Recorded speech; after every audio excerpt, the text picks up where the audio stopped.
Alberto, yo diría que mientras la gente va llegando, tratamos de ser respetuosos de los horarios, este, porque hay gente que ya viene, así que si vos querés ir compartiendo, Dale, y empezamos a mientras arrancar. tanto, quiero saludar a todos los amigos, los colegas que hoy se han acercado a esta nueva reunión del ciclo del Centro Argentino de Estudios en lo Penal Tributario. Hoy, como bueno, ya está indicando la carátula, vamos a analizar uno de los temas centrales que tiene la ley de inocencia fiscal, que es esta novedosa modalidad simplificada del impuesto a las ganancias, con todas las alternativas que nos presenta. Ya en reuniones anteriores, nosotros venimos analizando este año los diversos aspectos que tiene esta ley. Hemos visto las modificaciones al régimen penal tributario, hemos visto aspectos vinculados a la ley de procedimiento fiscal y uno de los temas centrales que tiene justamente es la modalidad simplificada del impuesto a las ganancias. Hoy también con un criterio de oportunidad muy interesante porque se ha conocido recientemente el anteproyecto que presentara el Poder Ejecutivo. Así que es una buena oportunidad para que junto con Alberto, a quien le agradecemos el hecho que hoy esté compartiendo con nosotros. Alberto es un tributarista muy conocido, que lo podemos leer por todos lados, así que es un honor que hoy nos acompañe en esta reunión. Y vamos a tratar entonces de ver en esta reunión si podemos ahondar en lo que se trata de este régimen, y básicamente en los puntos oscuros o dudosos que todavía tiene, yo diría, aún con el anteproyecto de modificación. Muchos de nuestros clientes consultan permanentemente acerca de la bondad o no, la conveniencia o no, los puntos a favor, los puntos en contra. Así que hoy este es un tema que está en plena discusión y por eso nos ha parecido muy interesante, por un lado, tratarlo y por el otro lado, tratarlo con un experto como es Alberto Mastandrea, a quien te agradecemos, Alberto, el hecho que esté con nosotros. Nuestra metodología de trabajo es, como siempre, aproximadamente una hora para que el expositor nos presente el tema y después hacemos un poco la parte colectiva, ¿no? Es decir, un poco las preguntas, las reflexiones, tema que siempre también resulta muy interesante. Alberto, la tribuna es tuyo y gracias nuevamente por compartir con nosotros. Muchas gracias, Humberto. La verdad, realmente un placer. Me encanta este espacio, así que en cuanto me invitaste, lo acepté con mucho entusiasmo.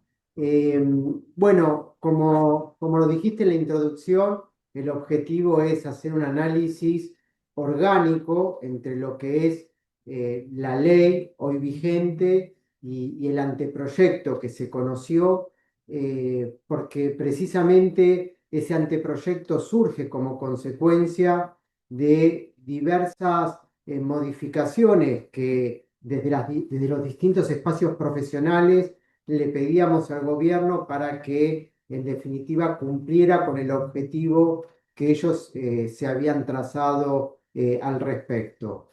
La idea es también recorrer, si se quiere, la médula de todo lo que es el régimen con los más y los menos. Eh, Vamos a arrancar con una breve introducción de las diferentes cuestiones que hacen a la característica general del proyecto y después voy a presentar la agenda. Pues, por supuesto, no tenemos que perder de vista que es un régimen optativo y que se presenta como optativo para las personas humanas. Por supuesto, quedan afuera todos los que son sujetos empresa para el impuesto a las ganancias. Eh, es claro que, salvo por supuesto las explotaciones unipersonales, Es claro que el régimen está orientado hacia el impuesto a las ganancias, pero vamos a ver que también beneficia, para ser virtuoso, el impuesto al valor agregado. Nosotros consideramos que aún están quedando afuera, pese al anteproyecto, están quedando afuera ciertos tributos que debieran contemplarse para terminar de cerrar la posibilidad de que el fisco de alguna manera encuentre algún hueco como para hacer ciertos reclamos, que lo vamos a ir desarrollando a medida que avanzamos. Es claro que el régimen tiene varios beneficios, pero por sobre todo se destacan dos. Primero, el efecto liberatorio del pago. Está, bueno, ahí hay un error, después lo corregimos. El efecto liberatorio del pago, que eso está orientado a lo que se denomina periodo base. Pensemos que lo que está venciendo próximamente es el periodo fiscal 2025, con lo cual el primer periodo base de este régimen sería el periodo fiscal 2025, con lo cual el efecto liberatorio del pago está orientado a ese periodo fiscal. Pero también tiene un beneficio que denominamos tapón fiscal y que también es muy atractivo por la mecánica que posee, que justamente bloquea los años anteriores a lo que es periodo base en la medida que se cumplan con determinadas condiciones. Es claro que el objetivo es incentivar el cumplimiento voluntario por supuesto intentar reducir la litigiosidad, más precisamente con el salvoconducto que ahora se está incorporando en lo que es el proyecto que fue elevado y que nos vamos a referir a él también. Yo por la Universidad de Buenos Aires tuve la oportunidad de dar una charla de capacitación a funcionarios a inspectores de ARCA, y ellos tenían como una visión más pesimista de que esto intenta reducir la litigiosidad tal como se presentaba el marco normativo hoy vigente, ¿no? Sin este proyecto. Pero lo cierto es que dentro de sus objetivos es intentar reducir la litigiosidad, por supuesto, por los mecanismos que se incorporan.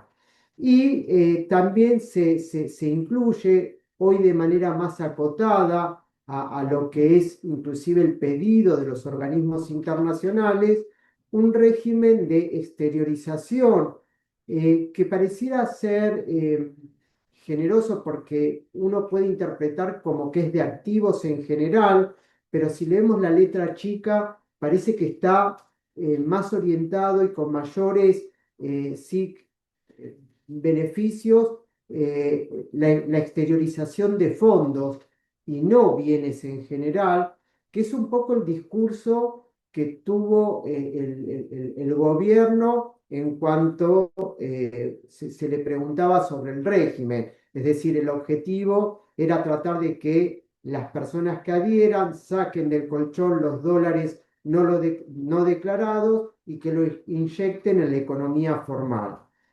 Vamos a ver que en lo que es el anteproyecto, si bien no podemos decir que deja de cerrar la puerta a la exteriorización de bienes en general, es mucho más claro el bloqueo que se genera en relación a los fondos, en relación a el resto de los bienes, como podría llegar a ser un inmueble no declarado y que fue adquirido, por ejemplo, en periodos anteriores a lo que constituye el periodo base. La agenda que tenemos para recorrer es la que están viendo en pantalla. Esto de alguna manera intenta recorrer lo que es el espinel del régimen y de alguna manera integrándolo con lo que es el anteproyecto. Entonces vamos a analizar el encuadre jurídico general del régimen, el aspecto subjetivo, que fue una de las principales modificaciones que introduce el anteproyecto, el aspecto objetivo, entendiendo como aspecto objetivo qué pretende en definitiva proteger, un aspecto cuantitativo que es muy importante, que tiene que ver con la discrepancia significativa, esto que en tanto se verifique en la realidad de los hechos, de alguna manera me hace caer todos los beneficios del régimen.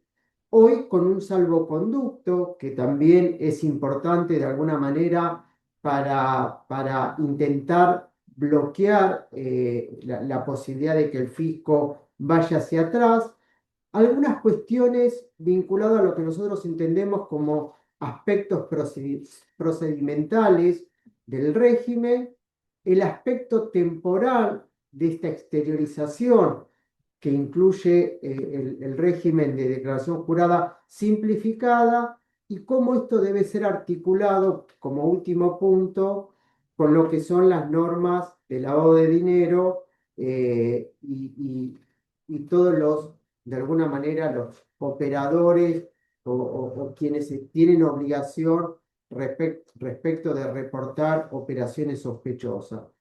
Vamos a arrancar con lo que es la naturaleza jurídica.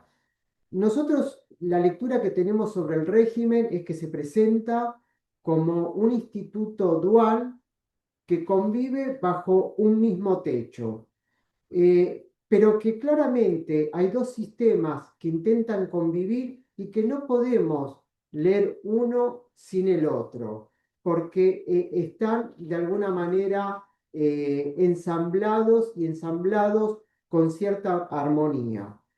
El primer instituto tiene que ver con un régimen especial y permanente, que que apunta básicamente a la forma en la que aquellos que optemos vamos a determinar, en la medida que optemos de acá en más, el impuesto a las ganancias y cómo se va a materializar ese cumplimiento. Y esto, tal como está hoy, se presenta como permanente en la medida que todos los años renovemos los votos de continuar en el régimen simplificado, porque la opción va a ser anual. Pero por otro lado, también se presenta un régimen temporario de regularización patrimonial. Y esto de temporario es precisamente a partir del anteproyecto, porque el marco normativo hoy vigente no tenía una suerte de discontinuidad en el tiempo de la posibilidad de canalizar fondos no declarados en la economía formal. Respecto de lo que es el régimen especial y permanente, justamente de lo que se trata es de la posibilidad de presentar una declaración jurada que nosotros decimos a ciegas, una declaración jurada ciega, una declaración jurada ciega, porque carece de justamente determinados componentes que en el pasado, o para aquellos que no ingresen, justamente estos componentes le permitían al fisco validar la razonabilidad de la declaración jurada. Y me refiero básicamente a no tener que exteriorizar el patrimonio al inicio, el patrimonio al cierre, ni el consumo llevado a cabo durante el año fiscal. Por supuesto, esto tiene que ver, como siempre decimos en estos ámbitos profesionales, en la forma en que vamos a materializar la presentación. Por supuesto que eso no significa que nuestros papeles de trabajo no sigan de alguna manera analizando estos componentes cuya exteriorización ya no sería obligatorio ni el sistema lo va a pedir. ¿Por qué digo esto? Porque claramente esos componentes para quienes actuamos en nuestro rol de liquidadores son aquellos que nos permiten validar la razonabilidad de todo el trabajo realizado para llegar, en definitiva, a determinar el impuesto que vamos a exteriorizar. Pensemos que estamos ante sujetos que no llevan contabilidad y entonces muchas veces la forma de advertir que el cliente no nos ha informado ciertas operaciones o ciertas adquisiciones o ventas durante el año, es justamente cuando intentamos cerrar y determinar el consumo por diferencia. Eh, Otro aspecto de cómo se presenta el régimen en por lo menos en esta cara, tiene que ver con los beneficios. Que esto también son beneficios que tal como están concebidos son de manera permanente, que es el efecto liberatorio del pago y la presunción de exactitud, esto que denominamos el bloqueo fiscal. Y otro beneficio no menor es que las facultades de verificación y fiscalización por parte de ARCA quedan restringidas a determinadas fuentes, que después lo vamos a desarrollar. Por supuesto, este régimen y sus beneficios tienen una condición resolutoria, que es que se verifique lo que se denomina discrepancia significativa, que verificado en la realidad de los hechos no es que nos va a excluir del régimen, sino que vamos a continuar dentro del régimen, pero por supuesto lo que se nos va a caer son todos los beneficios que trae el mismo, ¿no? Que tiene que ver con el efecto liberatorio, la presunción de exactitud y esto de las facultades de verificación y fiscalización restringidas a determinadas fuentes. Por supuesto que esto no tiene fecha de cierre, es permanente, como dije, con lo cual esto intenta reformular el vínculo fisco-contribuyente. Pero por otro lado, que también convive en lo que va a ser el nuevo marco normativo, este régimen temporario de exteriorización, principalmente de fondos, que justamente culminaría o clausuraría esta posibilidad el 31 de diciembre del 2027, con lo cual esa ventana que se abrió a partir de enero 2026 con la promulgación del régimen, tiene en este punto una fecha de vencimiento. Y esta fecha de vencimiento, básicamente, desde el punto de vista técnico, se materializa justamente porque a partir del 1 de enero del 2028 volverían a tener vigor las presunciones del artículo 18, principalmente las presunciones vinculadas a incrementos patrimoniales no justificados y a depósitos bancarios que estén en relación con los ingresos declarados del contribuyente que hubiera optado. Después nos vamos a referir que desde nuestra perspectiva nos parece que falta ahí también considerar algún tipo de presunción adicional para claramente bloquear la posibilidad de que se formule algún reclamo. Bueno, por supuesto, prima la sustancia del instituto sobre su denominación. Acá el gobierno es muy cauto de no presentarlo como un blanqueo. Jurídicamente no es un blanqueo, pero los efectos económicos que provoca son similares a lo que es un blanqueo. Son similares en el sentido de que yo puedo exteriorizar bienes que hoy permanecían ocultos sin que eso genere ninguna sanción en la medida que de alguna manera cumpla con los compromisos que asumo al entrar en el régimen, ¿no? Es decir, declarar sin que se verifique este concepto de discrepancia significativa. Otra cuestión es muy importante que también se debatió y que lo hemos defendido en espacios profesionales es, primero, en esto, no, si bien hay ciertas presunciones, muchas de estas cuestiones son ficciones legales con condición resolutoria. Y el anteproyecto pone de manifiesto más aún esta cuestión y lo voy a ir destacando a medida que avancemos en la presentación. Y además, tal como se presenta, es como que ARCA está inhibida de discutir grados de exactitud. Es como que a partir de este régimen, o la declaración jurada es exacta o no lo es. Y el umbral para estar en uno o en otro contexto es la discrepancia significativa. Esto significa que si yo tengo una determinación de impuesto de manera voluntaria a través del régimen que está por debajo de la que me hubiera correspondido, pero aún así no cumplo las condiciones de la discrepancia significativa por el efecto liberatorio del pago como beneficio, esto hace que el fisco no me pueda exigir esa diferencia que en el momento de determinar el impuesto yo no exterioricé. Voy a volver sobre esto cuando veamos la definición de discrepancia significativa, pero lo cierto es que aún con diferencia de impuesto determinada, si esa diferencia no logra encuadrar en lo que es discrepancia significativa, bueno, claramente el fisco va a estar inhibido de exigirme esa diferencia. Por eso decimos que no tiene grados de exactitud. ¿Es exacto o no es exacto considerando la definición de discrepancia significativa? Después, otro aspecto importante es que para nosotros esta norma va a constituir para los sujetos que opten en ley especial por encima de la ley 11.683.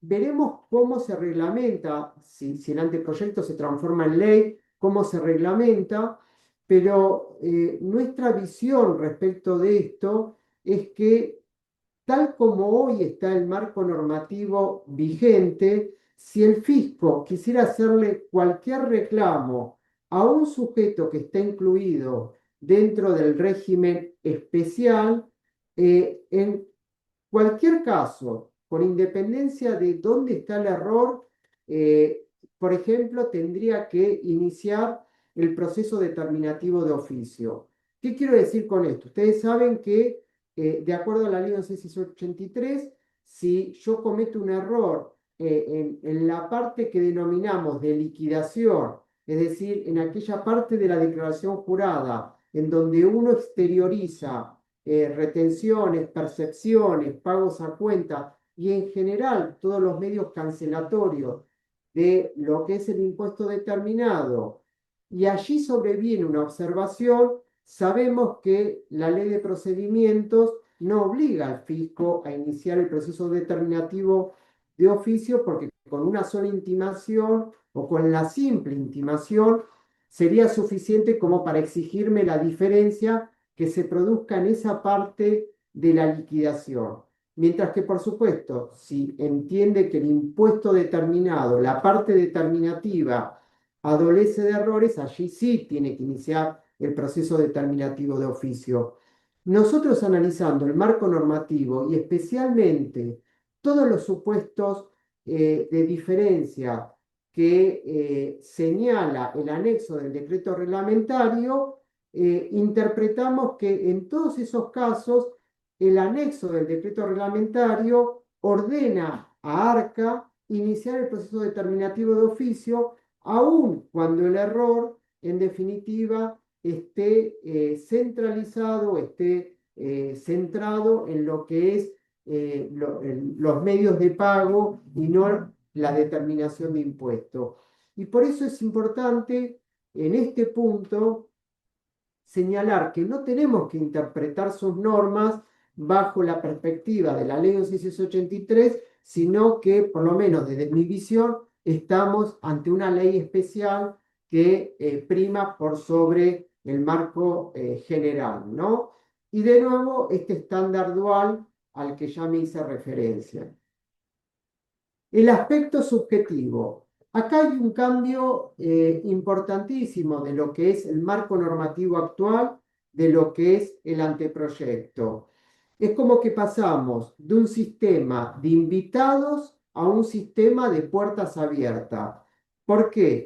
Ustedes recordarán que el marco normativo actual establece que para que yo esté en condiciones de optar como persona humana, tengo que cumplir ciertos parámetros, tanto de ingresos como de patrimonio.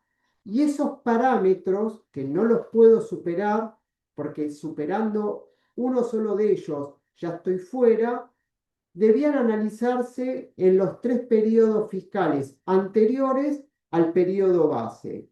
Nosotros estamos en el periodo base 2025, con lo cual, de acuerdo al marco normativo actual, yo tenía que analizar parámetro ingresos y parámetro activos de los periodos fiscales 2022, 2023 y 2024. Si en alguno de esos periodos fiscales superaba estos parámetros, quedaba fuera.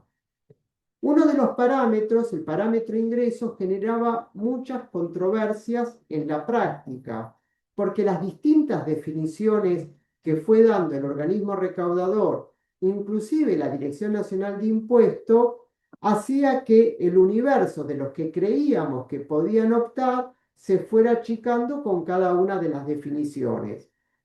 Bueno, parece que abandonamos esa lógica de tamaño con la complejidad que esto tenía básicamente en lo que era el parámetro ingreso, para pasar a una lógica de residencia fiscal argentina continuada durante todo el periodo fiscal, que es uno de los requisitos, excepto para el periodo fiscal 2025, es decir, ser residente fiscal durante todo el año va a ser uno de los requisitos que entre en vigor a partir del periodo fiscal 2026, no así 2025. Y el otro aspecto que me podría dejar exceptuado, que ya estaba contenido en la actualidad, era el ser gran contribuyente nacional, es decir, el estar caracterizado por el propio organismo recaudador como gran contribuyente nacional. Acá también es como que el anteproyecto permitiría a estos contribuyentes, aquellos que están mencionados por el propio organismo, caracterizados por el propio organismo como gran contribuyente nacional, presentar esta declaración jurada ciega, pero a ellos, por supuesto, no se le van a otorgar los beneficios que mencioné previamente.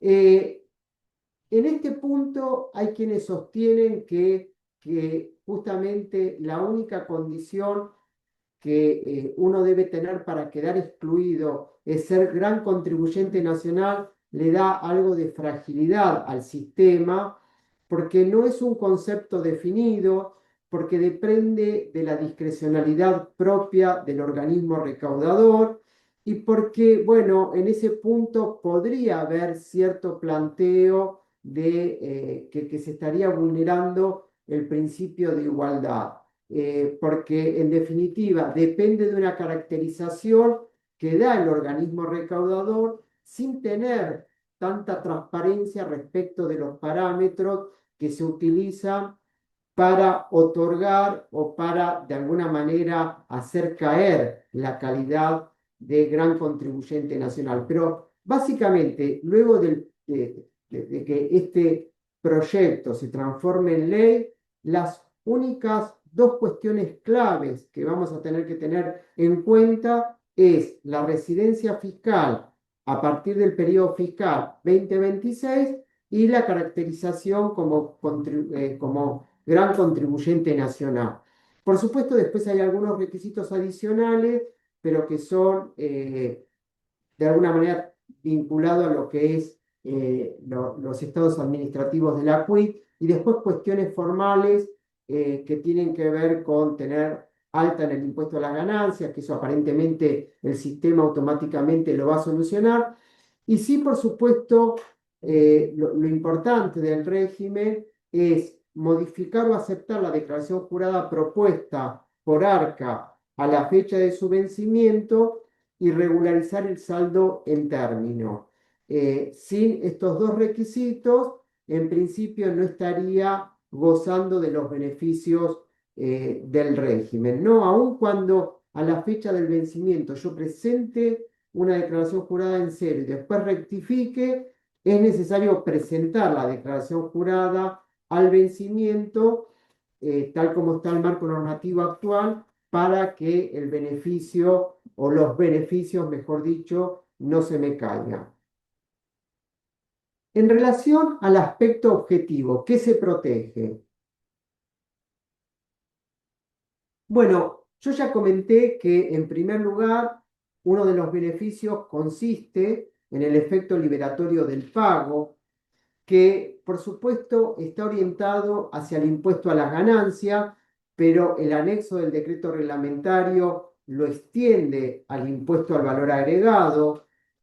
El efecto liberatorio del pago está orientado exclusivamente al periodo base, y esto es así en tanto, de alguna manera, no se detecte una diferencia de impuesto o de retenciones o percepciones o pagos a cuenta exteriorizados o incluso quebranto que pueda calificar en lo que el mismo proyecto denomina discrepancia significativa. Ahora vamos a ver qué significa ese término, ¿no? También el anteproyecto incorporó mejor dicho, en el impuesto al valor agregado, algunas excepciones que lo vamos a ver, pero lo importante de esto es que siempre la llave la tiene el impuesto a las ganancias.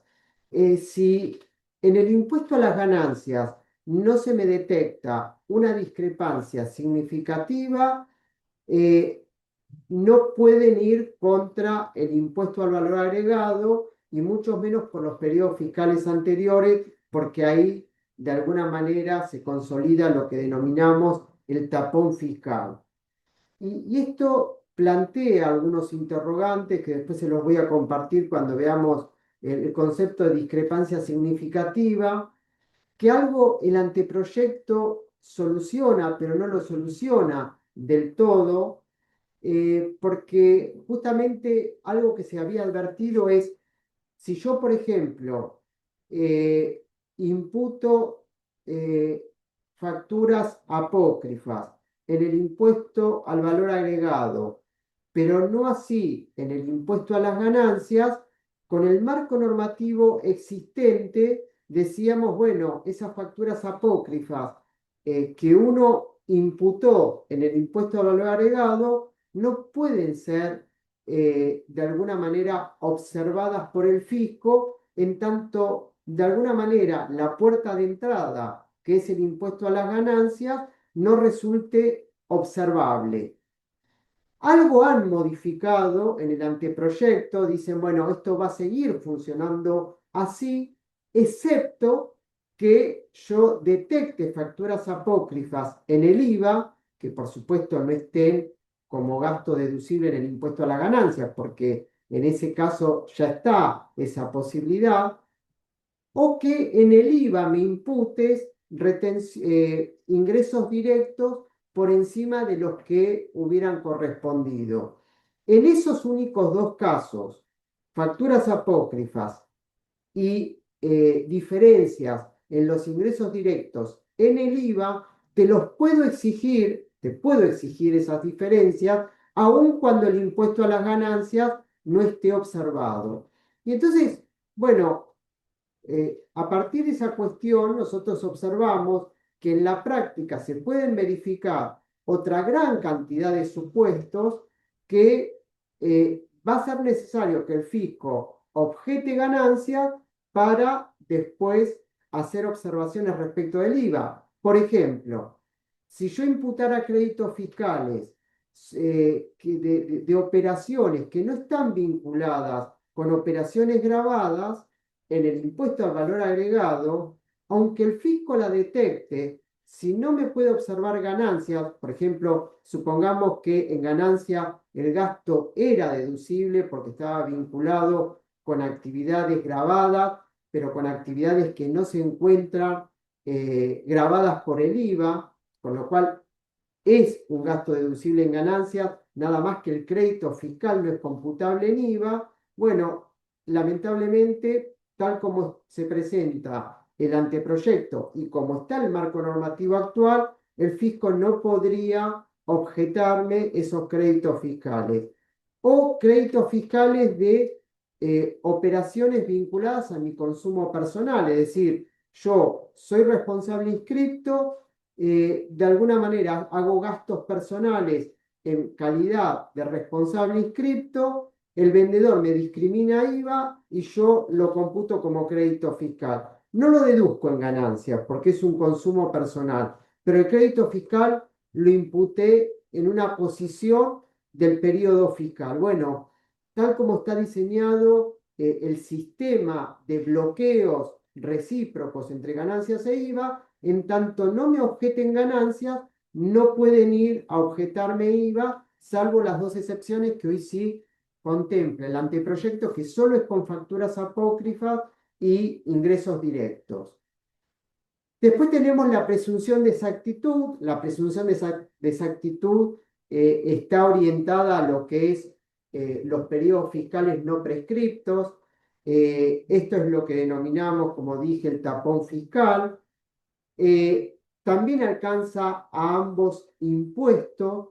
La particularidad del anteproyecto es que crea una ficción con el impuesto sobre los bienes personales, que en el marco normativo actual no estaba contemplado este tributo y justamente era algo que marcábamos como una debilidad, porque si en definitiva el régimen persigue como propósito de que aquellos que tengan dólares en el colchón lo inyecten en la economía formal, bueno, si esos dólares aparecían, el fisco podía exigir que se regularice el impuesto sobre los bienes personales porque no había ninguna, si se quiere, ninguna cláusula que lo impidiera. Ahora, precisamente, el anteproyecto lo contempla y crea la ficción de que si, por lo menos con relación a los fondos, que los fondos que se inyecten en la economía formal se van a considerar a los fines del impuesto sobre los bienes personales, que es una operación del periodo fiscal en el que se lleva a cabo la operación. Es decir, como que no obligaría ni tendrían, el fisco tendría derecho a exigir que se rectifique el impuesto sobre los bienes personales de años anteriores, porque, bueno, por supuesto, estos fondos tienen o deberían tener creación o generación en años anteriores. Eh, a partir de la presunción de exactitud, estos periodos fiscales anteriores no van a ser sometidos a fiscalización porque gozan de este tapón fiscal, salvo que se produzca esto que denominamos discrepancia significativa, y la presunción de exactitud, al igual que el efecto liberatorio, la única forma de quebrarlo, de romperlo, es que se detecte la diferencia significativa sobre el periodo base del impuesto a las ganancias. ¿Qué se entiende por discrepancia significativa en los términos del anteproyecto? Eh, Justamente algo que provocaba muchísimas dudas era el alcance de discrepancia significativa tal como está hoy en vigencia el marco normativo. ¿Por qué digo esto? Y porque justamente en la actualidad la discrepancia significativa se mide en lo que es el saldo a favor de ARCA o el saldo a favor del contribuyente, en la línea final de la declaración jurada. Y entonces uno, a poco de ejemplificar distintos casos, advertía que por cualquier diferencia, por más chica que sea, podíamos estar encuadrados en discrepancia significativa. Y esto el anteproyecto lo corrige. ¿De qué manera lo corrige? Lo corrige a través de diversos mecanismos. En primer lugar, lo que señala es que la discrepancia significativa se va a medir en la línea del impuesto determinado o en la línea de los quebrantos impositivos. Y cualquier diferencia de impuesto determinado o reducción de quebranto impositivo igual o superior al 15%, de alguna manera nos coloca en el entorno de lo que es la discrepancia significativa. excepto que esa diferencia no sea, esté por debajo, mejor dicho, que esa diferencia esté por debajo al 5% del límite objetivo de punibilidad de la ley penal tributaria, es decir, hoy 5 millones. Por lo tanto, en la medida que la diferencia que se detecte esté por debajo de los 5 millones, aun cuando esa diferencia represente el 50%, como estamos por debajo de este monto nominal definido por la norma, no vamos a estar en un contexto de discrepancia significativa. Esto es un cambio desde nuestra visión importante porque justamente deja fuera de este concepto diferencias menores. Por otro lado, cualquier diferencia, con independencia de que no lleguemos al porcentaje del 15%, cualquier diferencia que supere el límite objetivo de punibilidad también nos coloca en discrepancia significativa. Y lo mismo en la medida que nos detecten facturas apócrifas en el impuesto a las ganancias o nos detecten imputación de ingresos directos de manera improcedente. Una crítica que le hacemos al anteproyecto es que estas diferencias en los ingresos directos no tenga un umbral de razonabilidad como lo tiene el primer punto, que justamente lo que permite es que cualquier diferencia menor me coloque en un contexto de discrepancia significativa. Porque en definitiva se entiende que para el Estado luchar con el flagelo de las facturas apócrifas es un objetivo y por lo tanto también es entendible que no hayan establecido ningún tope. No nos parece de la misma manera esto de haber imputado tal vez pagos a cuentas o retenciones o percepciones que el fisco entienda que estén por encima de lo que me hubiera correspondido. Creo que ahí también tendría que existir un tope de razonabilidad. No obstante, en cualquiera de los casos, la norma o el anteproyecto contempla un salvoconducto que no está en el marco normativo actual. ¿En qué consiste ese salvoconducto?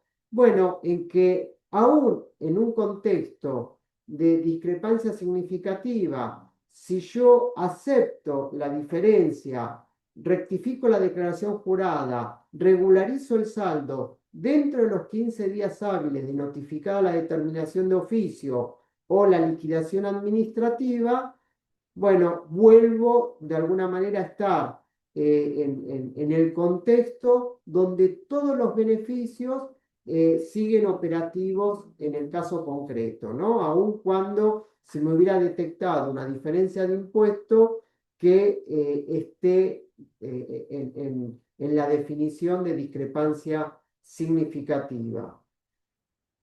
En cuanto a lo que a la regla de cierre del IVA, esto ya lo comenté.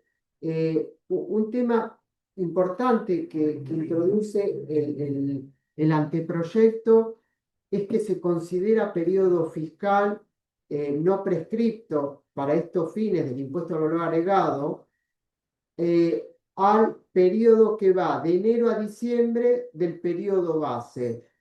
¿Y esto por qué es importante? Porque nosotros justamente lo que señalábamos es que si estábamos, por ejemplo, en el periodo fiscal 2026 y teníamos que presentar la declaración jurada en junio 2027, cuando yo estaba parado en junio 2027, periodos fiscales no prescriptos del impuesto al valor agregado también comprendía de enero a mayo del 2027. No solamente comprendía de enero a diciembre 2026, precisamente por la definición que adoptaba respecto de los periodos que se iban a beneficiar del impuesto al valor agregado. Con lo cual ahora, con esta redefinición, creo que sí se adecúa el hecho de decir, bueno, el beneficio que vos obtenés en ganancia se contagia en el impuesto al valor agregado, pero se contagia por el mismo periodo fiscal. Esto es de enero a diciembre del periodo base. Eh, por supuesto, esta presunción en el IVA está algo debilitada, pero nos parece que esté bien, que está bien que esté debilitada, porque me dice, bueno, se contagia salvo que en el IVA yo detecte que vos te imputaste facturas apócrifas o ingresos directos que no te hubieran correspondido. Lo que decimos es que siguen quedando cuestiones afuera que también la norma debió haber exceptuado, ¿no? Como por ejemplo créditos fiscales que no estuvieran vinculados con la actividad grabada. ¿Qué queda afuera para nosotros todavía? Está quedando afuera impuestos internos. Hoy un impuesto que tal vez en personas humanas ya no se observa con la nitidez que se observaba en el pasado, producto de que muchos hechos imponibles quedaron derogados con las últimas reformas, pero todavía podrían existir supuestos donde personas humanas son responsables de impuestos internos. Esto no fue contemplado. También se debiera contemplar el impuesto al cheque para que el fisco no tenga posibilidad de imputar sistemas de pagos organizados, principalmente para el periodo base y para los periodos anteriores, y tampoco no está contemplado salidas no documentadas, que para nosotros no es impuesto a las ganancias. Si bien es impuesto a las ganancias salida no documentada, sabemos que por la jurisprudencia existente, salidas no documentadas, uno de alguna manera es responsable en calidad no de contribuyente, sino de responsable sustituto. Con lo cual, ahí nos parece que debieran incluirse para bloquear la posibilidad de que el fisco no puede exigir ningún impuesto sobre los periodos que están bloqueados por el tapón fiscal principalmente, ¿no?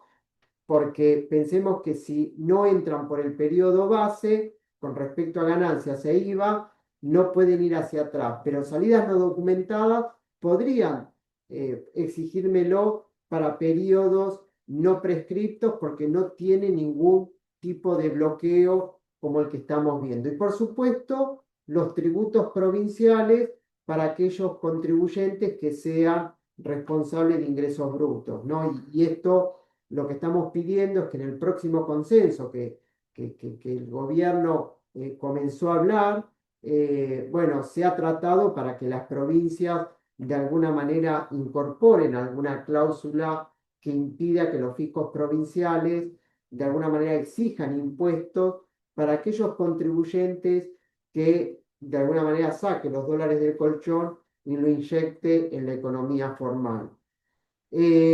Bueno, esto del vínculo entre IVA y ganancia ya lo dijimos. En cuanto al aspecto procedimental, si bien dijimos que el aspecto objetivo define qué se protege, en este bloque lo que queremos repasar es cómo nos defendemos con relación a esa protección cuando Arca, si es que sucede, intenta atacarnos. Y acá hay que leer o hay que tener en cuenta cómo se van entrelazando los cuatro eslabones que hacen de alguna manera a este aspecto. En primer lugar, el candado, lo que nosotros denominamos candado probatorio. Ya el fisco, para quienes ingresen en este régimen, no posee facultades amplias de verificación y fiscalización. Cualquier observación tiene que sustentarse en la información que ARCA posee, a partir de la información que ARCA posee en sus sistemas o de la información incluso proporcionada por el mismo contribuyentes o terceros, pero no más que eso, no puede investigar eh, mucho más que los propios límites que marca la norma. De hecho, el anteproyecto es como muy cuidadoso en definir que cualquier otro tipo de prueba de la que se intente valer el fisco para iniciar un reclamo no es una prueba válida en este punto. Eh, para el caso de que se logre romper si se quiere, este bloqueo, la posibilidad de ejercer el salvoconducto que estaría ofreciendo el anteproyecto, que es aceptar en el plazo de los 15 días hábiles el reclamo administrativo para no poner en riesgo justamente los beneficios o un reclamo en relación a esos dólares que se inyectaron, si fuera el caso, que se inyectaron en la economía formal. Un tercer eslabón lo genera esto de la reversión para el caso que el fisco detecte una discrepancia significativa y el contribuyente no se allane a la pretensión fiscal y recurra esa decisión en la medida que en una instancia administrativa posterior o en una instancia judicial resulte vencido el fisco.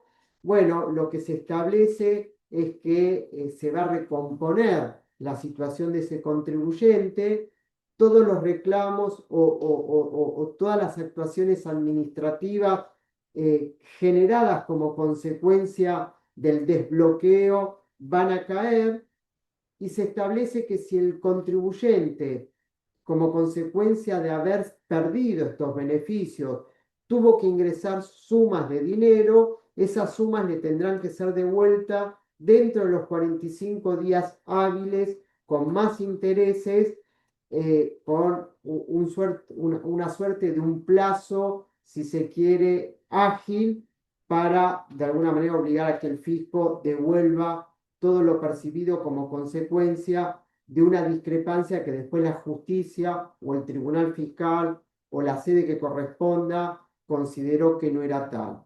Y después un último eslabón que tiene que ver con la transición, que esto también es algo que introduce el anteproyecto. Nosotros sostenemos que con el marco normativo actual, todas las órdenes de intervención notificadas por periodos fiscales que podrían a la postre quedar, si se quiere, beneficiados por el tapón fiscal, deberían caer. Lo mismo que cualquier determinación que esté en proceso. ¿Por qué? Porque si yo me acogía al régimen, la única posibilidad de que el reclamo continúe es que justamente el periodo base resulte observado y que esa observación supere o esté de alguna manera dentro de la definición de discrepancia significativa.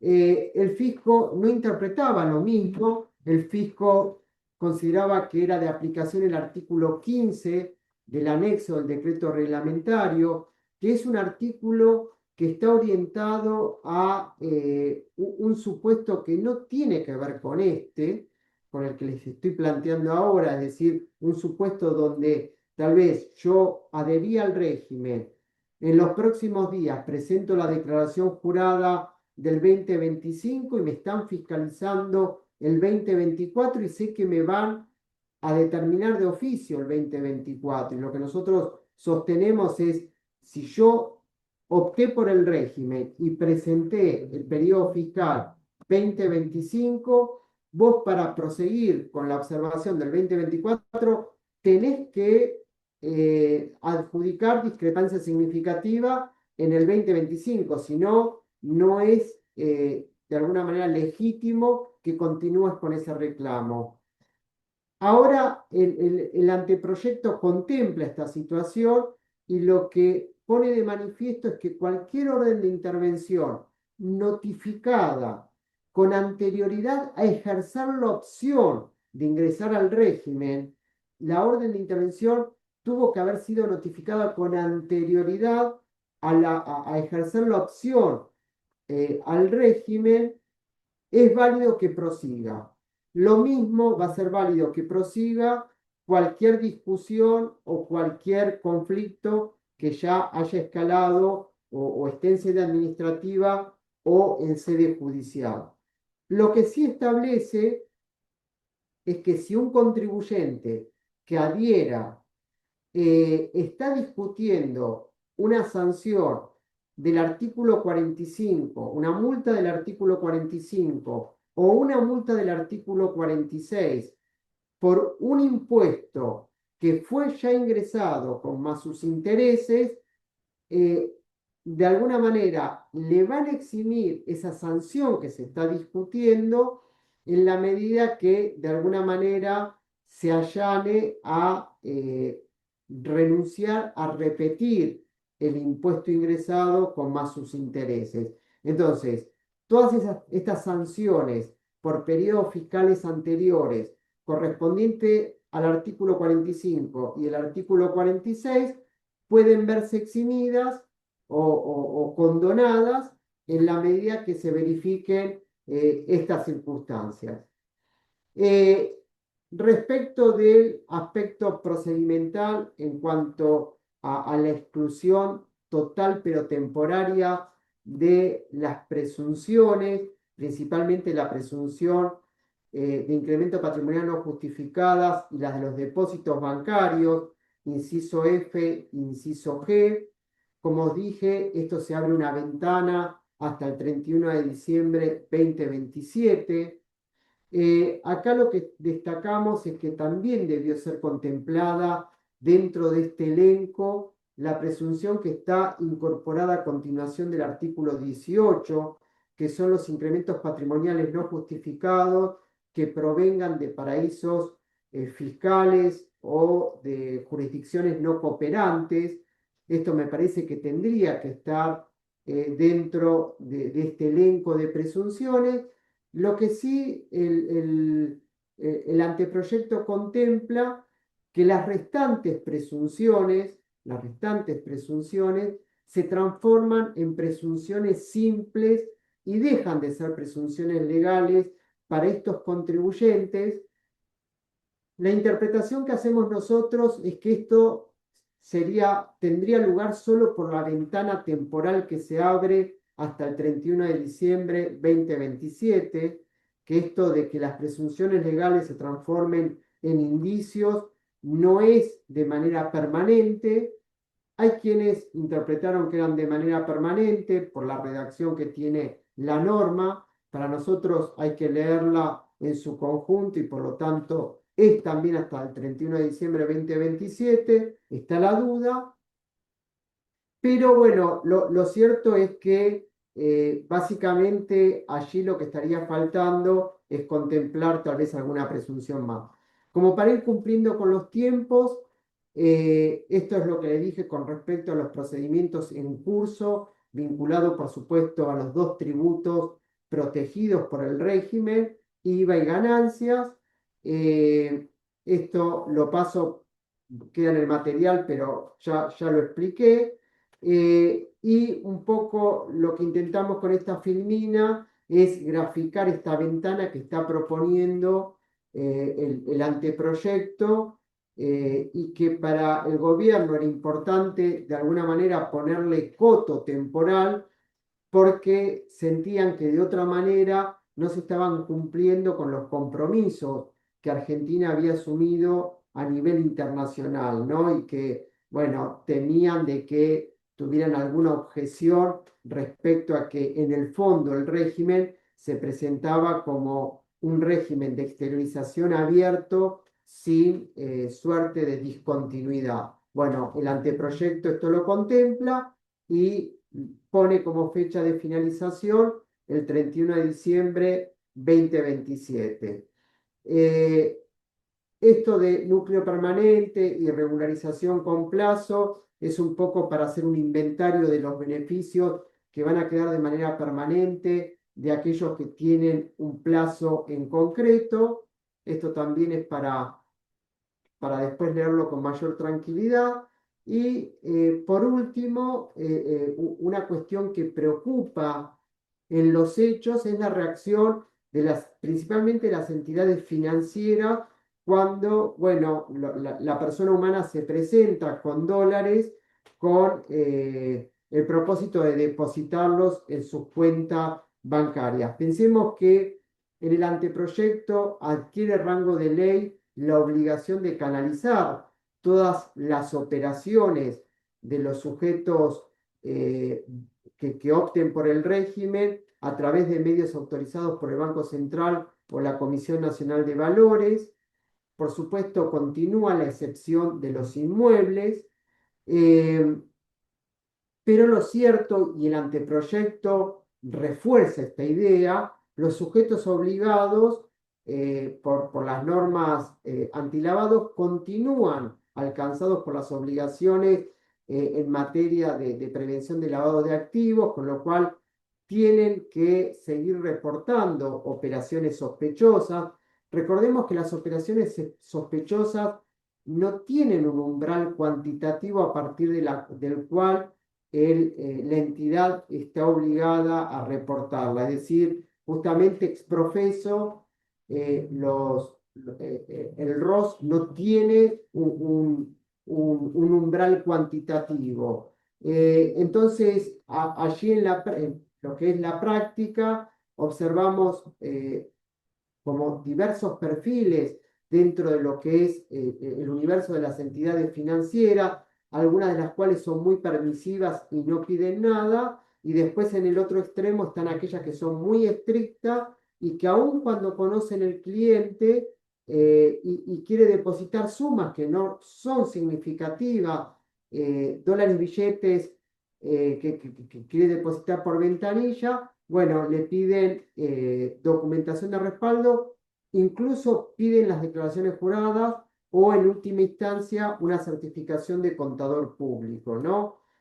Con lo cual, bueno, se supone que esto deben seguirlo trabajando para articular sistémicamente, bueno, ambas obligaciones y que esto en definitiva no termine siendo un, una barrera para aquellos que estén dispuestos a depositar en cuentas formales los dólares no declarados. Por último, los talones de Aquiles de las normas, ya lo mencioné, las jurisdicciones provinciales y coordinar en la práctica con mayor sintonía fina lo que son las normas de la UIF, Banco Central y CNB. No, creo que no le hace bien al sistema que en definitiva en el mercado encontremos estos dos perfiles de entidades financieras, una muy estricta, nos parece que ahí se podría coordinar mejor para que todas tengan una conducta coherente con el propósito, por supuesto, dándoles el marco normativo que sea adecuado para que cada una de las entidades obligadas se sientan que no están contraviniendo ninguna norma que les resulte de aplicación. Bueno, yo con esto terminaría, Humberto, dejo de compartir y pasamos a las preguntas, si querés. Bueno, excelente presentación, Alberto, muchas gracias por lo prolijo, por la posición tan detallista de todos los temas. Y previamente a compartir con las preguntas, quería aprovechar un poco los disparadores que han quedado muchísimos de tu presentación y quizás buscar una reflexión común respecto de algunos temas. Ujú, Primer tema, que lo ha señalado muy bien, el tema de las fiscalizaciones. Un ujú, tema que en la ley actual no está previsto. Y justamente como no está previsto, el anteproyecto, bueno, sale con un esquema para buscar una solución al tema. Y en esa solución quizás sorprende ese momento de inflexión que señala el anteproyecto, porque ese momento de inflexión es la fecha de opción al régimen. claro, No es el momento en que el contribuyente adquiere los beneficios del régimen por adherirse, presentar la declaración jurada y pagar. Es solamente la adhesión. Y esto es tan importante que parecería que se quiso premiar de alguna manera al contribuyente que opta antes que otros. Porque si el contribuyente optó antes, esa es la barrera que no puede saltar el fisco, porque Mm, justamente este es el punto de inflexión. ujú, Y como acá vos bien lo has señalado, el anteproyecto habla de la fiscalización, pero habla también de los procedimientos, porque pudo haber ocurrido que una inspección terminara, el contribuyente no lo aceptó, determinación de oficio, viene el recurso, todo sigue la misma línea. O sea que el punto central es ese, es la fecha de opción. Pero en materia de fiscalización, y acá yo creo que viene el tema, es si realmente acá hay que tener en cuenta la OI, la notificación de la OI o no. Y esta reflexión la hago por la siguiente. Hoy estamos nosotros viendo que hay un operativo fuerte de la administración tributaria respecto de los empleados en relación de dependencia, que dicho sea de paso, durante muchos años han quedado al margen de todo tipo de fiscalización impositiva. Y hoy, gracias a toda la parte sistémica que tiene el fisco, le está permitiendo hacer este tipo de fiscalizaciones. Ya lo sabemos con impugnando en principio ciertos conceptos de indumentaria, de deducciones de corredores viajantes de comercio, etcétera, etcétera, de las inversiones que en definitiva hacen garantías recíprocas. Y ahí, de alguna forma, el fisco pide que el contribuyente acepte, haga el BEP y pague la diferencia con un problema, ¿no? Porque lo que está pidiendo el fisco es que se pague el 35% y quizás el empleado no llega al 35%. Bueno, este es un detalle. claro, ujú, Pero lo interesante, y acá viene toda la vuelta, lo interesante que en la presentación que hace el fisco le dice al contribuyente, mire contribuyente, que si usted no acepta esto, esto puede implicar justamente una inconsistencia relevante. ujú, Bueno, y acá viene el tema. ¿Puede realmente generar una inconsistencia significativa o relevante cuando en este tipo de operativos no hay orden de intervención?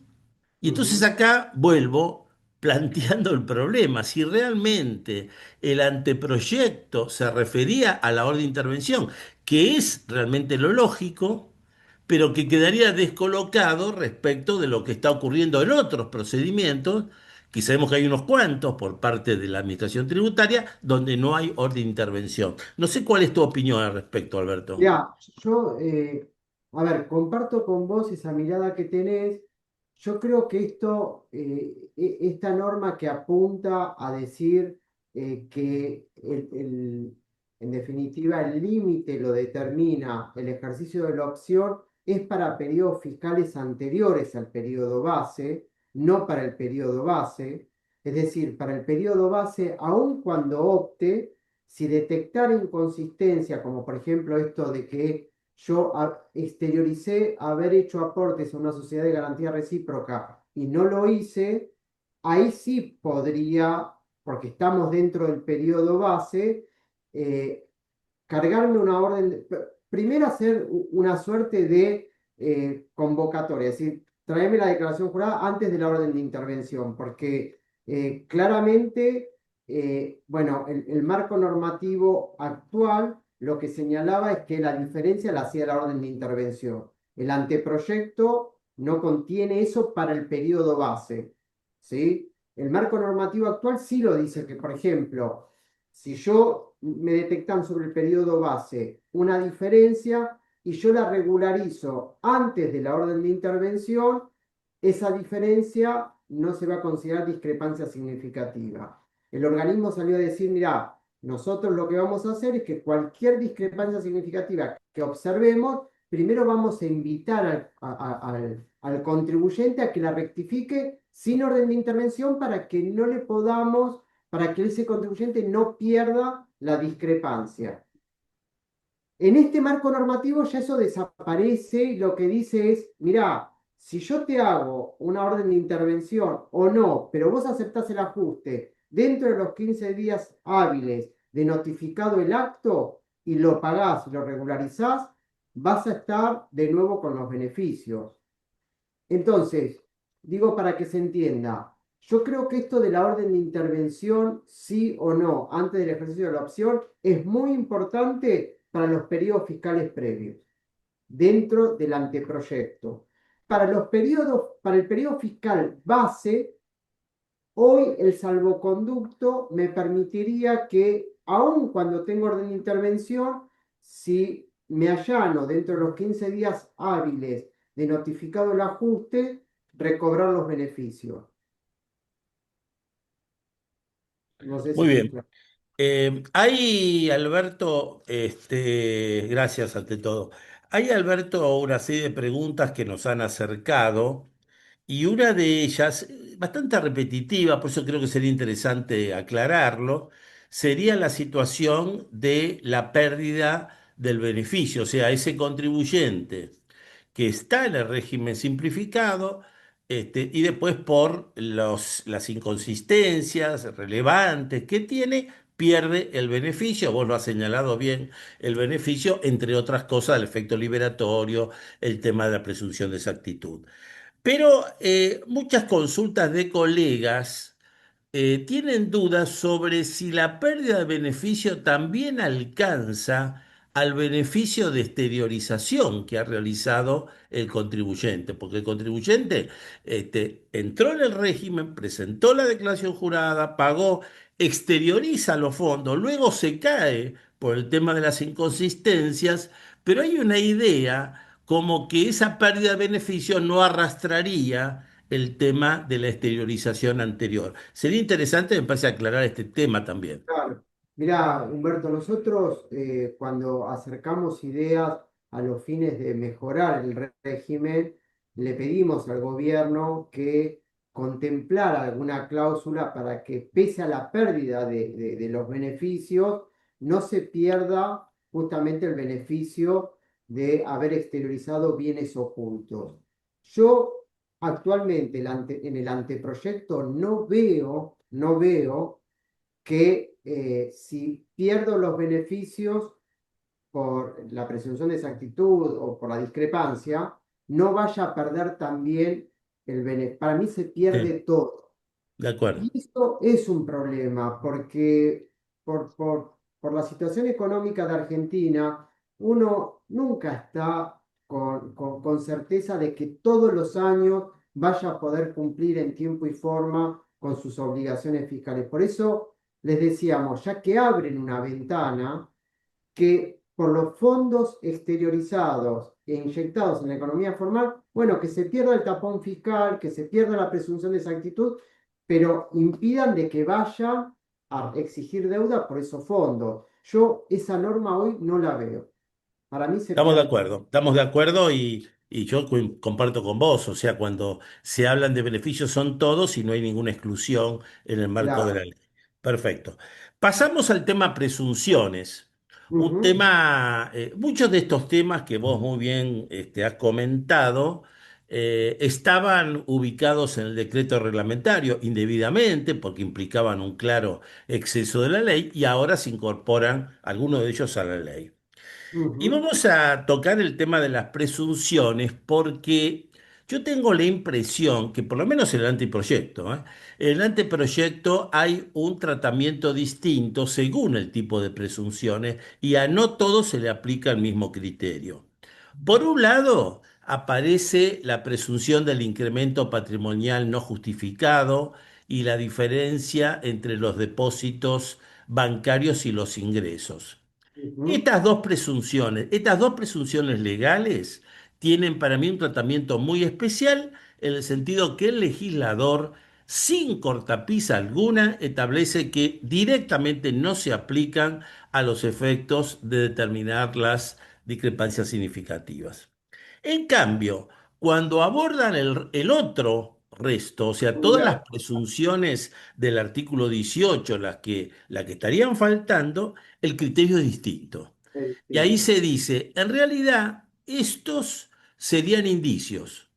claro. tampoco alcanzan para la determinación de una inconsistencia. Pero si con ese indicio y otros elementos que puede trabajar la administración se llega a la conclusión, ahí sí se podría aplicar esa presunción. No sé si acá coincidimos con esta. Estoy totalmente de acuerdo, por eso creo que estoy totalmente de acuerdo y la que nos parece que está faltando sí mencionar, así como se menciona el inciso F y el inciso G, es la presunción que está contenida a continuación del artículo 18, que Sí, son los incrementos patrimoniales no justificados que provengan de sí. determinadas jurisdicciones. Esa tendría que quedar bloqueada Sí, también. yo creo, Alberto, que para mí hubo una decisión muy clara de excluirla, no se olvidaron, ¿no? Me parece que hay un Olvida. tema totalmente distinto de política, de no Claro. incluir ese tipo de situaciones.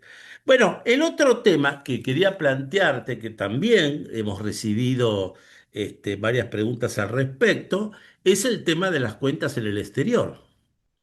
Porque Ujú. vos fijate que hay contribuyentes que están pensando, es decir, ante todo, todavía tienen cuentas en el exterior que no han sido declaradas, que no han sido informadas, que el fisco no tiene conocimiento. Partimos de la base de eso.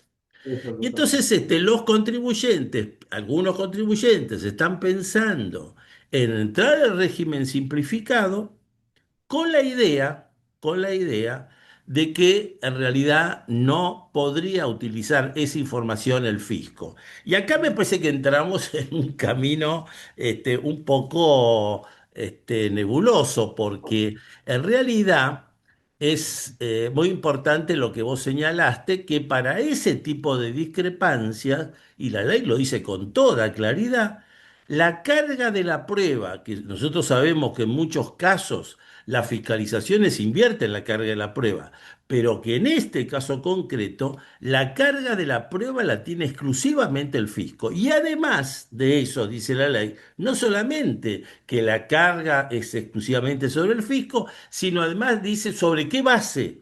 Y entonces Claro. dice sobre la información que aportó el contribuyente, sobre la información que dispone en la base de datos de la administración tributaria o de la información de terceros. Y acá viene el tema. Claro. En Ujú. esa información de terceros puede estar la cuenta en el exterior. Y Ujú. esa cuenta en el exterior puede ocurrir que sabemos que lo informe, el exterior se informe esta cuenta con un alcance muy limitado, pero en función del alcance limitado, la administración tributaria empiece a indagar y esto sería una información de tercero y esto podría entonces llegar a Claro. ser utilizado por el fisco. ¿Qué opinión tenés? Yo coincido con vos, Humberto.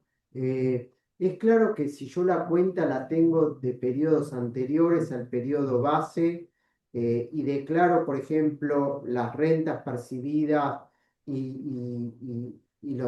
las rentas percibidas y los resultados de compraventa que se hubieran llevado a cabo en ese año, voy a estar protegido por cualquier reclamo fiscal respecto de esa cuenta, pero tengo que ser cuidadoso de que esa cuenta no haya recibido depósitos durante el año, porque esos depósitos claramente no van a estar protegidos por ninguna de estos beneficios. Ahora, también ser claro con ese cliente que si lo quiere exteriorizar, porque la cuenta proviene de periodos fiscales no prescriptos y entonces, en definitiva, con el efecto tapón, uno impide que el fisco reclame impuestos por esa cuenta. Lo que hay que sí mencionar es que cualquier discrepancia que en el futuro se detecte, pueden llegar a exigirme el impuesto sobre esa cuenta que oportunamente no fue declarada. Estamos en la misma situación que los fondos que se depositen en la Argentina. Claro. No hay un beneficio adicional. Perfecto. El otro de las preguntas que también acá recibimos, y esto es bastante mayoritario, este tipo de dudas que nos plantean los colegas, es si el ajuste que realiza ARCA es un ajuste que llega al 8% de lo declarado, o sea, no llegó al 15%, me aparto de los 5 millones, ¿no? Sí. 8% no llegó al 15%.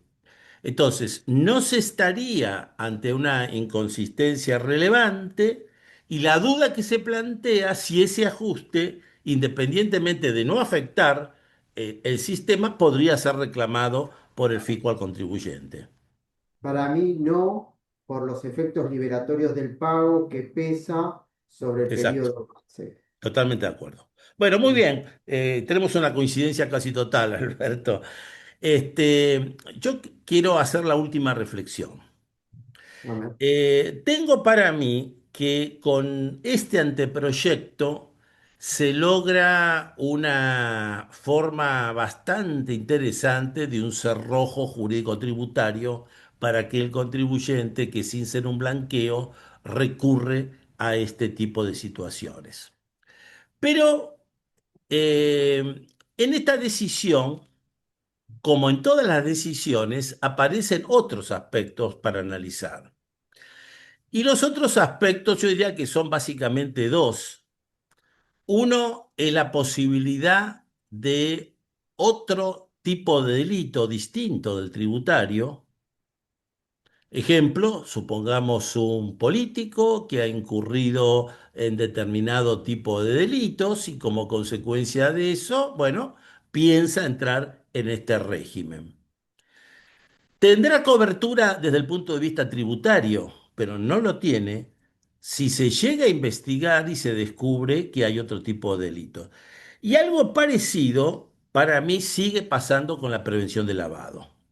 Porque más allá, fíjate, Alberto, que hay una serie de retoques que hace el proyecto sobre el tema del lavado, que desde mi punto de vista no cambian sustancialmente la situación. Primero, se dice que la constancia de opción al régimen simplificado implica de antemano una buena calificación para el contribuyente, pero de antemano. no, Después, los sujetos obligados, bancos, la propia ARCA, los ujú, escribanos, que actúan como sujetos obligados, van a aplicar todos los mecanismos que sabemos que existen, y en particular el tema del riesgo. Entonces, si con los elementos que tienen los sujetos determinan que hay riesgo, van a hacer el reporte. Y si hace el eh, reporte, será después la UIF quien va a tener que analizar si corresponde o no hacer la claro, denuncia ah, correspondiente. Entonces, y yo quiero insistir con esto porque me parecen muy bien las modificaciones. Fíjate, Alberto, que el propio texto del anteproyecto, cuando habla de este tema, le dice, y además WIF tiene que dictar las normas reglamentarias. Y además WIF tiene 15 días para... La norma reglamentaria ya la dictó la WIF. Y yo no creo que WIF pueda salir de lo que dijo, porque en realidad la UIF está atado por normas internacionales, no por la ley argentina. ah, Y las normas ah, internacionales tienen una serie de condicionamientos que motivaron la reglamentación que hace la UIF y que me parece que a pesar de las modificaciones del anteproyecto no cambian. Conclusión, me da la impresión que desde el punto de vista tributario se logró una cobertura interesante. Y seguimos con las mismas dudas respecto de otros delitos o de prevención de lavado. claro.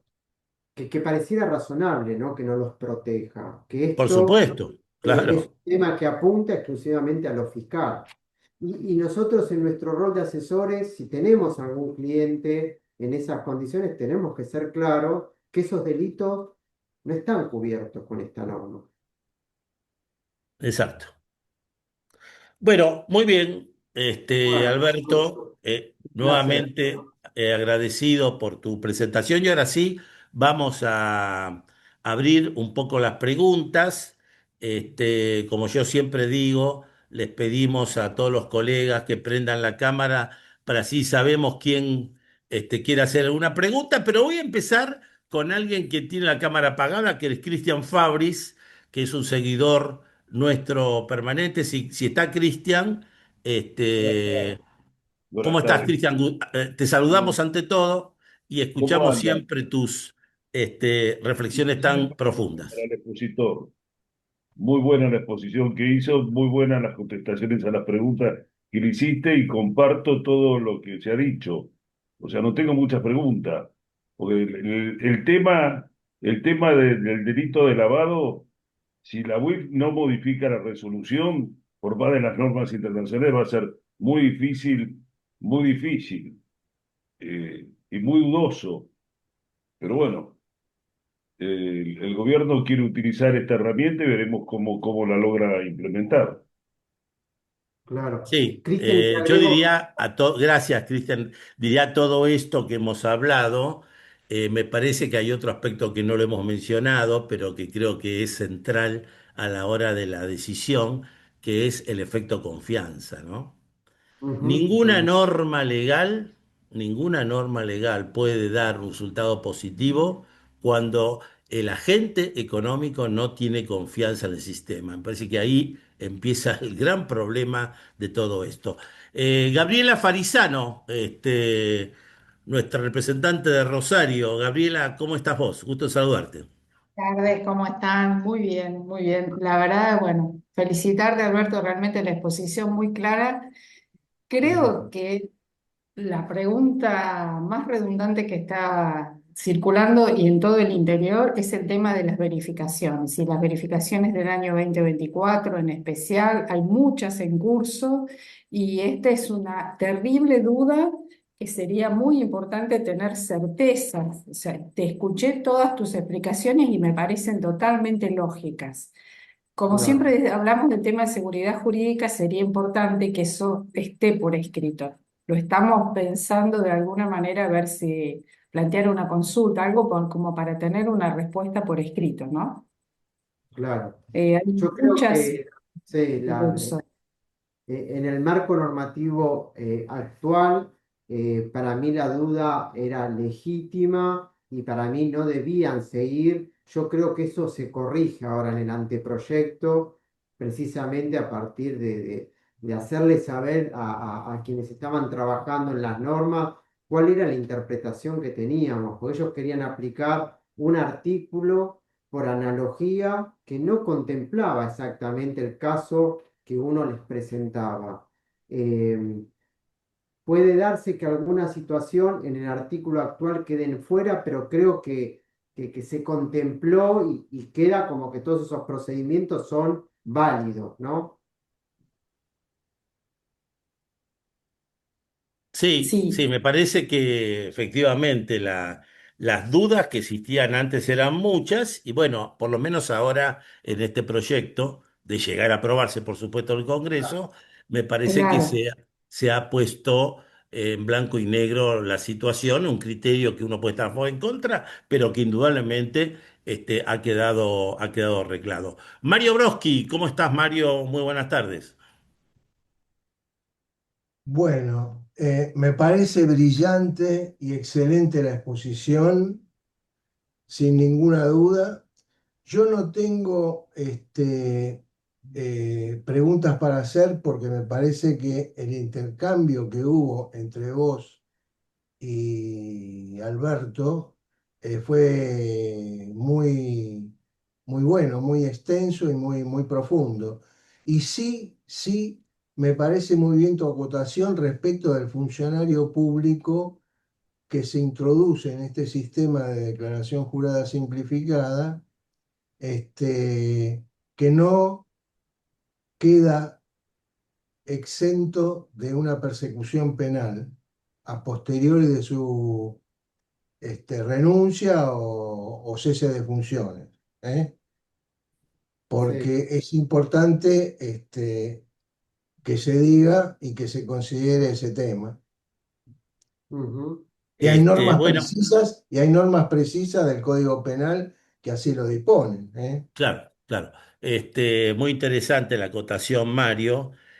Nosotros en medios periodísticos hemos escuchado que los políticos van a tener una solución con este tema porque al entrar al régimen simplificado no van a tener la obligación de estar declarando el patrimonio. Y hasta ahí es cierto.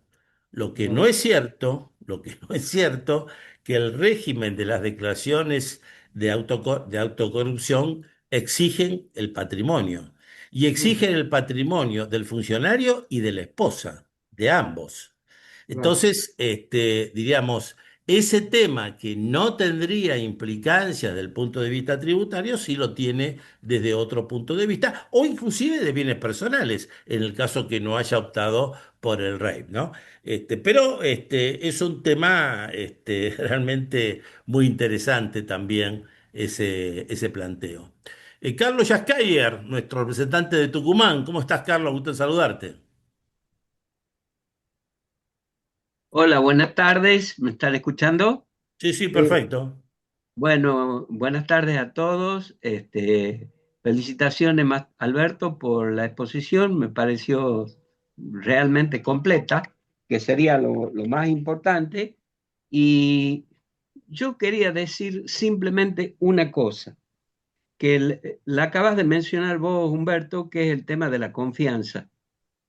Y el tema de la confianza creo que tiene un punto clave en que realmente vos exteriorizas unos fondos, los depositas en la entidad bancaria y en el momento que vos los depositas en la entidad bancaria, sufre una pérdida del orden del 10% entre los distintos impuestos, retenciones y recaudaciones bancarias que hay, sobre todo en los impuestos provinciales. Y es muy difícil que uno pueda decirle a un contribuyente, deposite, tenga confianza, en la medida que sabe que es una pérdida digamos, de su capital. Mientras en la Argentina no se respete la ley de intangibilidad en los depósitos, no hay confianza. Y yo particularmente, si alguien me pregunta, creo que tendría que decirle, déjalo en el colchón, porque el problema de la, digamos, la captación ilegal de fondos que representan los regímenes de recaudación no está contemplada en ninguna parte y tampoco se avisora que haya intención de morigerarlo. No sé qué opinan ustedes, pero me parece que ese es el punto crítico Sí. donde De de todas alguna manera... maneras, Carlos, también vamos a decir que ese contribuyente que tenía la plata del colchón no tenía ningún tipo de renta en esa colocación, cosa que si lo hace, sí va a tener una colocación y que va a depender de su audacia o no para hacer esos depósitos, ¿no? Este sería el otro aspecto. De todas maneras, yo creo que las decisiones son todas decisiones muy personales de cada uno. Personal. ¿No? Nosotros podemos tener nuestra posición como profesionales, pero creo que nuestra tarea es un poco marcar los límites, al cliente para que él pueda tomar una decisión razonable. Pero bueno, luego, es exactamente así. Muchas Graciela, gracias, ¿no? por favor, Muchas gracias. gracias a vos, Carlos. Bueno, buenas tardes a todos. Felicitaciones, Alberto. La verdad que es muy clara la exposición. Para mí que estoy en otra rama esta, me resultó muy interesante. Con relación a la confianza, con relación a qué se le dice a un cliente, tuve oportunidad de charlarlo con un colega, no en la parte penal, sino un colega contador, y ahí decía él que si un cliente dice, bueno, pero ¿qué seguridad jurídica tengo yo? ¿Hasta cuánto puedo exteriorizar? Y había no sé si fue una circular, un comunicado del Banco Central, Mm, donde establecía que en principio, en la medida en que no se llegue al monto del artículo primero del régimen penal tributario modificado por la ley de inocencia fiscal, podría haber una seguridad de que no se iba a investigar. La verdad, eso daba algo de, si no me equivoco, de $70.000. Yo me quedé, todos los que estábamos presentes ahí nos quedábamos con dudas realmente de poder dar una información o una opinión así. No sé qué opinas vos, Alberto, si tenés conocimiento de esta circular o memorando, no me acuerdo qué era del Banco Central y qué Ah, opinas de esto. Gracias, Graciela, por tus comentarios. Mirá, eso se comentó, pero verdaderamente las entidades no tienen topes y ellos lo que dicen es, en la medida que el perfil del cliente, por más que deposite $20.000, a mí esa operación me genera sospecha, yo la tengo que informar.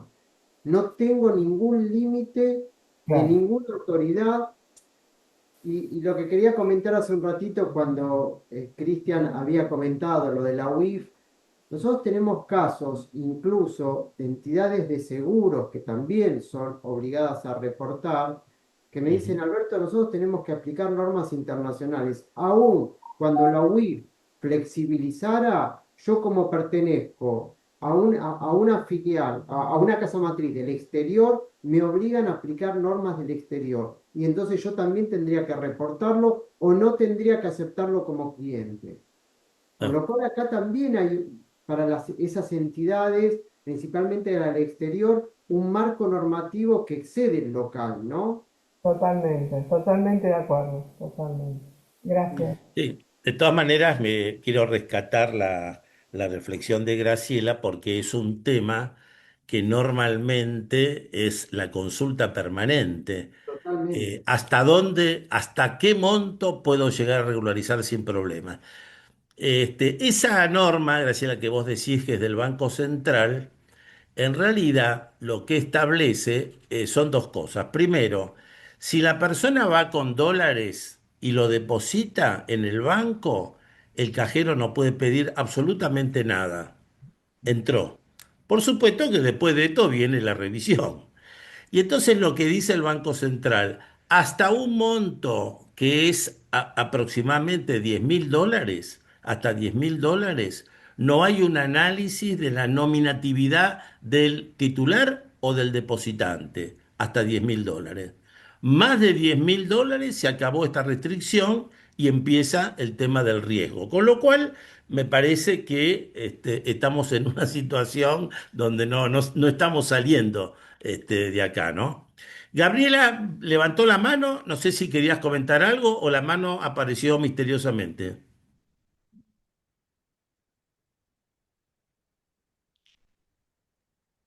Perdón, yo no levanté la mano, no la veo levantada, pero sí lo que quiero agregar de lo que dijo Carlos Yacayer, no se olviden de la sorpresa que tuvimos en Santa Fe con el tema del blanqueo cuando después lo grabaron con ingresos brutos. La verdad que tuvimos muchos inconvenientes con ese tema. Ah, bueno, O sea, la verdad claro, que claro, ahí claro, también, seguridad jurídica, volvemos al mismo concepto que dije antes, ¿no? Tendríamos que tener la seguridad de que ninguna provincia después quiera alcanzar por cualquier tipo de régimen recaudatorio, CIRCREP, llamémoslo el que sea, que no alcance este tipo de depósitos, ¿no? claro. Ujú. Sí, me parece que, perfecto. Y me parece que también el otro tema que podemos analizar prácticamente con la esterilización es el siguiente. Si una persona que está en el régimen quiere hacer esa exteriorización, ya no voy a hablar de monto, quiere hacer esa exteriorización, ¿la hace directamente sin cumplir ningún requisito formal o tiene algún requisito formal? Es decir, tiene que hacer una presentación de una nota o con la mera operación es suficiente. pero sí. Yo creo que en la medida que hubiera optado, con la mera presentación es suficiente. Claro, No hay que cumplir con requisitos adicionales. Y algo un poco para continuar la reflexión, creo que era de Juan, no me acuerdo, es si un cliente está dispuesto a hacerlo y quiere adquirir bienes, bueno, la opción también es que deposite en la cuenta de destino, ¿no? Para evitar el CIRCREP o cualquier exacto. amputación que le pueda hacer el banco en cuentas propias. Sí, está muy bien esa recomendación porque esa norma ahora se lleva al cuerpo de la ley, antes estaba en el decreto, ¿no? Ujú. Y en realidad, ante la opción que da el anteproyecto, que es hacer origen y destino, indudablemente por razones de todo tipo de salud para el contribuyente, conviene hacerlo más en destino, o sea, en la cuenta del vendedor del bien y no en la cuenta particular. Totalmente de acuerdo con esa posición. Bueno, eh, hemos llegado a la finalización de la reunión. Realmente ha sido muy interesante. Nuevamente el agradecimiento a Alberto por tu brillante exposición, a todos los colegas, los amigos que nos siguen. Un tema realmente fascinante, porque además es uno de los temas impositivos que más ha ganado los medios periodísticos, la calle, ¿no? Este tema ha arrasado con todo y lo sigue haciendo ahora como consecuencia de este anteproyecto que ha retomado un poco toda la situación. Gracias a todos y nos vemos en la próxima. Muchas Muchas gracias. gracias. Muchas gracias.